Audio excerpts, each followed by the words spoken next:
Hello everyone, good morning. நாளைக்கு வந்து புரட்டாசின்றதுனால இன்றைக்கே வந்துட்டு நான் ஃபுல்லாக வீடு எல்லாமே டீப் க்ளீன் பண்ணியாச்சு.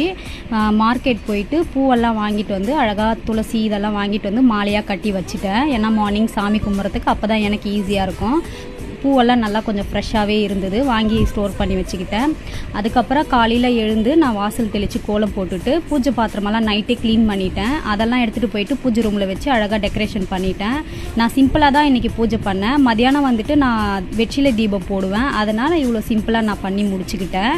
அதுக்கப்புறம் நான் வந்து பெருமாளுக்கு ஏலக்காய் மாலை என் கையிலே நான் ரெடி பண்ணேன். எப்படி இருக்குன்னு சொல்லி சொல்லுங்கள். எனக்கு இதில் சின்ன சின்ன சந்தோஷம்தான். இந்த மாதிரி பண்ணும்போது எனக்கு ரொம்ப ஹாப்பியாகவும் இருக்கும். அதுக்கப்புறம் ரொம்ப சிம்பிளாக பூஜையை முடிச்சுட்டு இன்றைக்கி லஞ்சு வந்துட்டு என் ஹஸ்பண்ட்க்கு வந்து ஃபர்ஸ்ட் ஷிஃப்ட்ன்றதுனால சாம்பார், கத்திரிக்காய் முருங்கைக்காய் சாம்பார் செஞ்சுட்டு கோஸ் பொரியல் தான் பண்ணியிருந்தேன். இதோட இந்த வீடியோ முடிச்சுக்கிறேன். நெக்ஸ்ட் வீடியோவில் பார்க்கலாம். பாய்.